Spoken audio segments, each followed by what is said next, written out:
I know what you're after. You married for money. Stop saying such nonsense. It's obvious, isn't it? Someone like you, a poor single mother. That's why even after your husband is gone, you continue to stay. You are really an eyesore. Every day, I, Mia, 35 years old, am on the receiving end of such snide remarks from Emma. My father passed away when I was very young, and I was raised in a single-parent family. Thankfully, my mom kept working even after she got married, so we weren't exactly destitute, but we certainly weren't wealthy. Still, my mom was always cheerful and she worked hard for me. Because of this, I never felt particularly lonely growing up. I planned to start working after graduating from high school.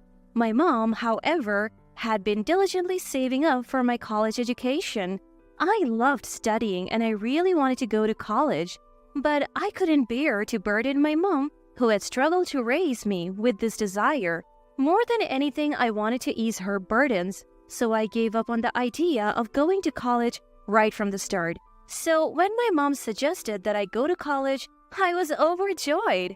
My mom got married when she was 23 and she had me when she was 25. When I was in my third year of high school, my 43-year-old mom, who was still very active, told me, "I'm still in my early 40s and I'm very healthy, so Mia, pursue the path you like.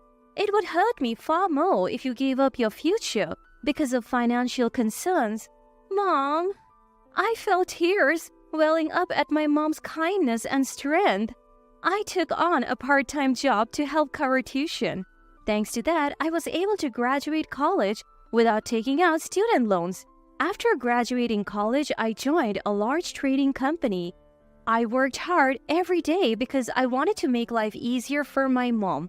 Within 5 years of joining the company, I was promoted to administrative assistant and my salary increased.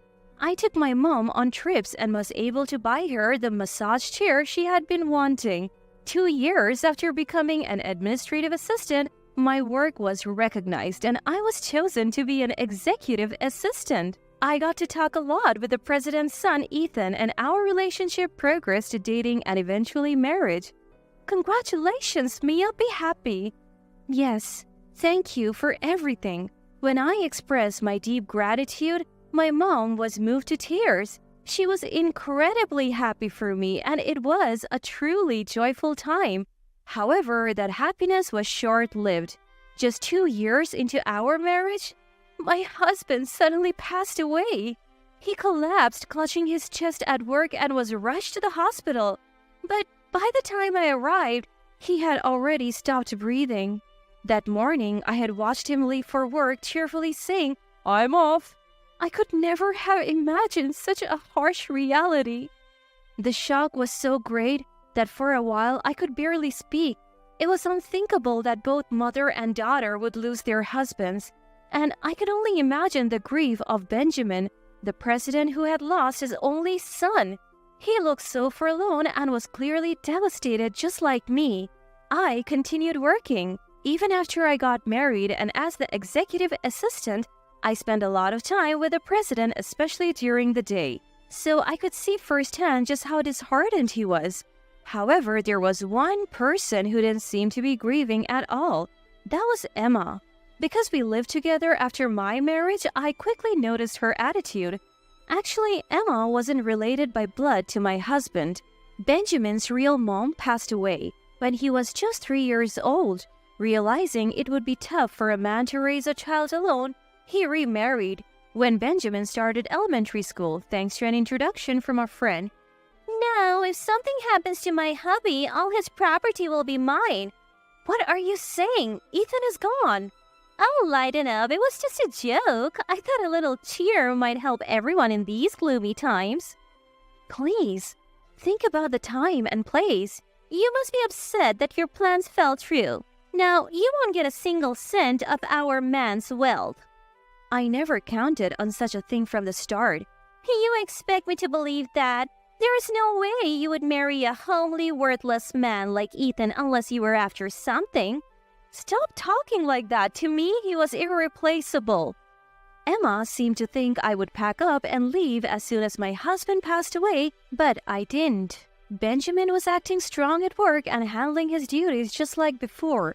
But from my close observations, it was clear to me that he was pushing himself too hard. So I couldn't bear the thought of leaving the house to someone like Emma. Besides, even though it was only for 2 years, our home was filled with memories of my dear husband. I wanted to bask in their afterglow for a while.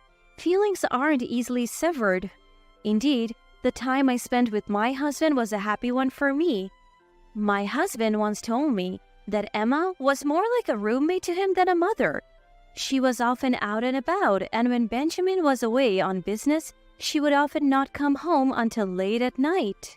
But my husband didn't want to worry Benjamin, who was already busy with work, so he kept quiet about it. In fact, Emma was very kind when Benjamin was around. Her sudden change was so drastic that it was as if there were 2 Emmas. When Benjamin went to work, Emma would see him off with a smile. I'm counting on you to look after Ethan. Of course, Ethan is a precious child to me too. Knowing you're there for him allows me to focus on my work. Don't worry about a thing. Do your best at work. Thank you. Have a good day. But the moment the door closed behind him, Emma's smile vanished. Finally, he's gone. Now, where should I go today? Maybe I'll invite a friend to the movies. You're going out again? Yes, do you have a problem with that? No.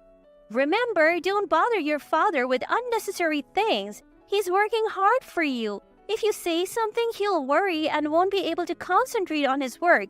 You should quietly study at home every day. Okay, I understand.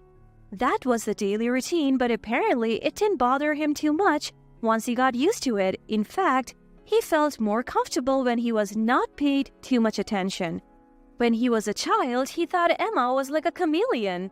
Well, I don't really mind. I think of her as Dad's wife, not my mom. Benjamin was always grateful to Emma for coming when his child was small, allowing him to focus on his work. Benjamin's company was a legacy from his step-grandfather. Benjamin seemed to have a knack for running it. From the moment he took the helm, the company grew exponentially. Now he's managing 5 businesses, each pulling in an annual revenue of $100 million. This, of course, means Benjamin is always insanely busy. My husband used to tell me that when he was a kid, Benjamin barely had time to unwind at home. Seeing Benjamin exhausted from work every day, my husband couldn't bring himself to trouble him with unnecessary issues. That's why he never mentioned Emma. Besides, he didn't feel entirely neglected, so there was no need to bother Benjamin unnecessarily. He was content keeping his concerns about Emma to himself. That's so like him. A relaxed individual, he never struck me as a typical heir to a huge company. Did you ever get angry about it? Nah, not really. I was okay as long as she was home. It gave Dad peace of mind knowing she was there so that he could focus on his work. Plus, we never went hungry and there were always plenty of snacks. I see. My husband laughed it off, never making a fuss. I loved that about him. Besides, it's not like they were mean to me. They just didn't fuss over me. Sure, Emma would throw some snide comments my way from time to time, but I just took it as a typical mean mother-in-law banter. Plus, she was often out and about attending theater performances, shopping, or dining with friends. Since I was still working, we didn't cross paths that much. Emma's sarcastic remarks didn't really bother me. If my husband didn't make an issue of it, there was no reason for me to bring it up either. However, being a thrifty person since childhood, Emma's reckless spending did bother me a bit. It felt wasteful. Nevertheless, since neither Benjamin nor my husband voiced any concerns about it, I didn't feel it was my place to chime in. I kept my thoughts to myself. But after my husband passed away, seeing Emma shopping and indulging in luxuries with a happy, carefree attitude left me feeling uneasy. Benjamin was heartbroken. A man who was like a son to him had passed away. And yet Emma showed no signs of sorrow, which only made me more angry. Emma, please try to be supportive of Benjamin. Be there for him even though he's pretending to be okay. He's really lonely, I pleaded. Excuse me? Why on earth would I listen to you? What's your angle, huh? Trying to worm your way into our family for some of the inheritance? I have never even thought about that. Well, Ethan's gone now, so why don't you just leave already? I won't be leaving. Benjamin has said he's fine with me staying as long as I need to. At this, Emma shot me an irritated look but didn't say anything further. She probably felt relieved knowing she didn't have to worry about me inheriting Benjamin's wealth. But 3 years after my husband's death, Emma was becoming increasingly annoyed with me still being around. Her sarcastic remarks were becoming more frequent and more hurtful. After all, whether at home or at the office, I'm always with Benjamin. Emma seemed to think I was buttering him up, scheming to take over his fortune. It hurt to be perceived in such a light, and I began to question myself, wondering whether it was right to stay in a house where the husband was no longer present. I could gauge Benjamin's situation at the office every day. It might be better for me to return to my single mom instead of living here, enduring Emma's sarcasm. Mom is turning 60 this year, and last year marked the 3rd anniversary of my dad's passing. I had been contemplating my future when Benjamin collapsed. He was fortunate to survive, but there was a high possibility he would need caregiving even after discharge from the hospital. At the company, things didn't immediately fall apart when Benjamin collapsed since he had properly trained his successors. However, Emma's attitude noticeably shifted. The man got what he deserved. He has been so stingy lately. What do you mean stingy? Our credit card limit has been decreased. Our living expenses have been cut. Is the company in trouble? I don't think that's the case. Emma, as it happens, missed her husband's 3rd anniversary ceremony last year due to a hangover from the previous day's wild night out revealed by the credit card bill. It seemed Benjamin, who rarely checked on Emma's spending, had investigated this time. Missing their son's 3rd memorial was too much, even for him. In his fury, Benjamin decided to limit the money Emma could use. That said, she was getting more than enough money for a normal life, so there was no need to complain. Benjamin himself said that the company might be in trouble. Ethan's absence hit him hard, and before he knew it, things had turned sour. Benjamin said that? Don't play dumb, you know it too, all because we lost a single son. How does that justify ruining the company? No, I truly didn't. And yet he says despite his condition, he's going to rest at home, live a long life. He's been telling people the doctor said he could live to 100. That's good to hear. There's nothing good about it. If he lives that long needing care, it won't be a joke. Emma, her nostrils flaring, began to launch into a tirade about Benjamin. Hearing her call him dull and annoying left a sour taste in my mouth. Who did she think had been funding her lavish lifestyle? Even if Benjamin's company was in trouble, she could at least offer to support him, I thought. And then Emma said something even more unthinkable. So, I have decided to divorce him. Pardon? Just think about it. The company might be in danger. What if we end up in debt? It's only wise to get the property settled and leave before the money runs out. Are you planning to abandon Benjamin when he needs help? I can't handle a bedridden old man with no money left. I'm going to take what I can before his wealth is gone and say goodbye. Is that so? Emma's words, said as if she had come up with a brilliant plan, brought up a feeling of disgust in me. However, just a week after having that conversation, Benjamin's condition drastically deteriorated and he passed away all too quickly. He's gone too. Just 3 years after my husband passed, everything seemed to go dark. Benjamin's voice was so similar to my husband's. Sometimes when we talked, it felt like I was talking to my husband.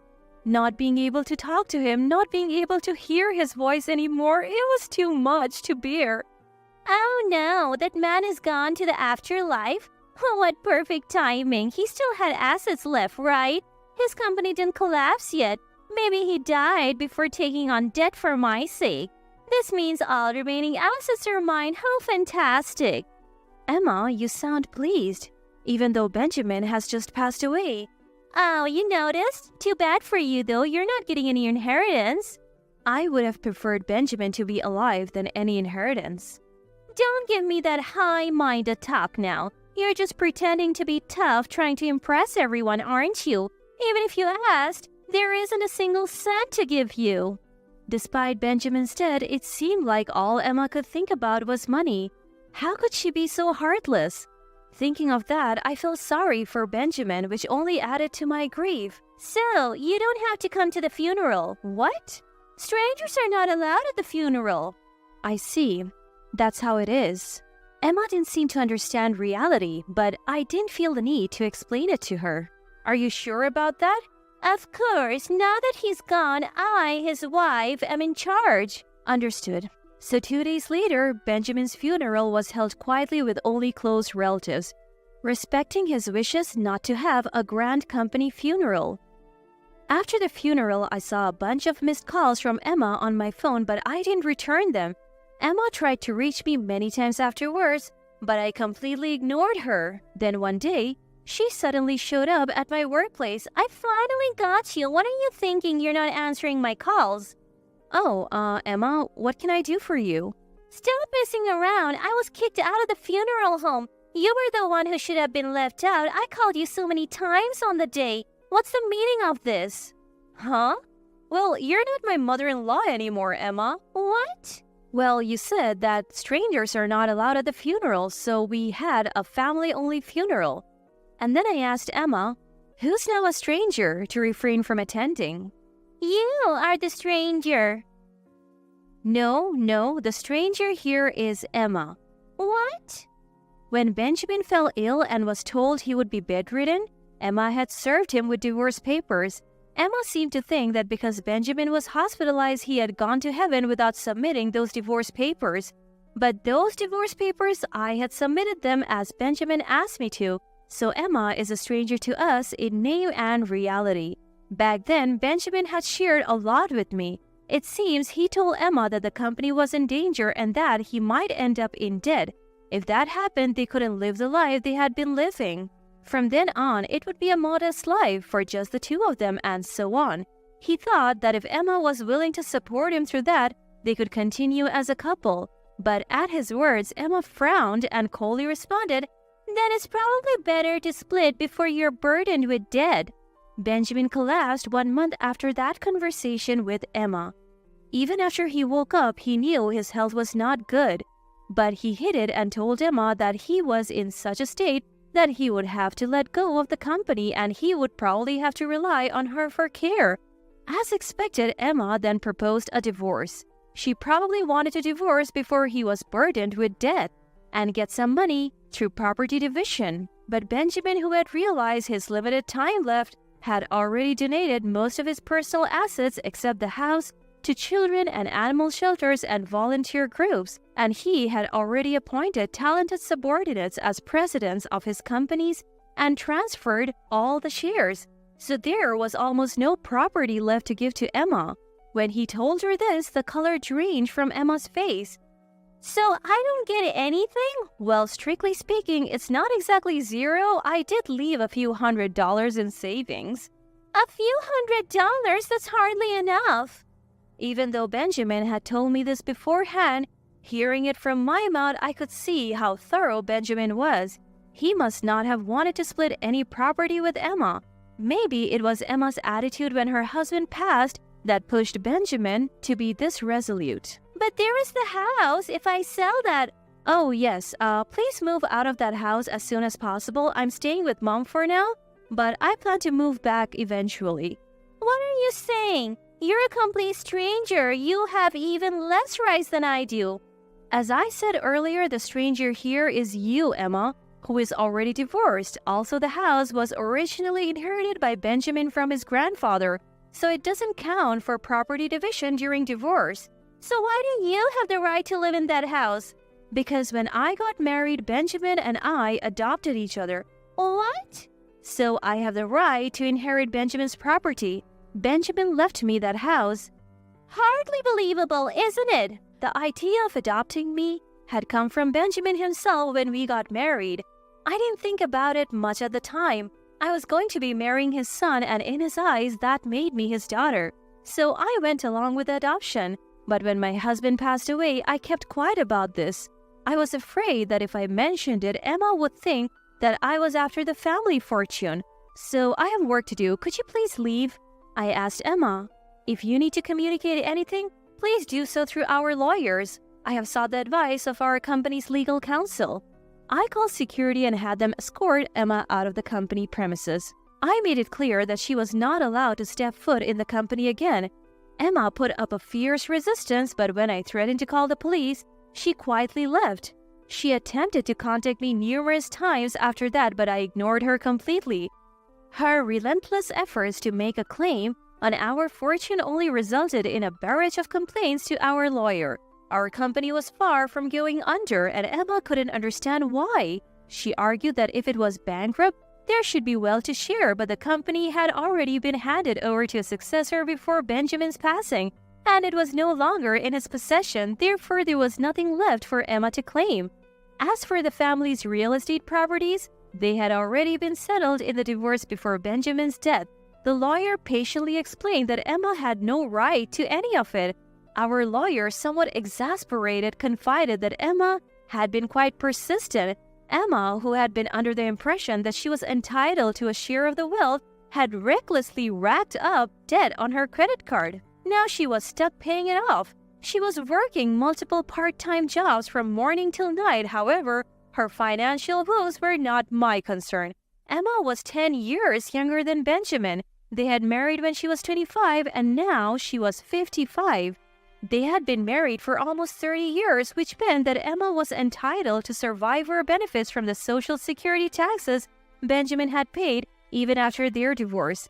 However, she would only be eligible for these benefits when she turned 60, which was still 5 years away. Furthermore, she needed to have filed a claim for a division of the pension within 2 years of the divorce.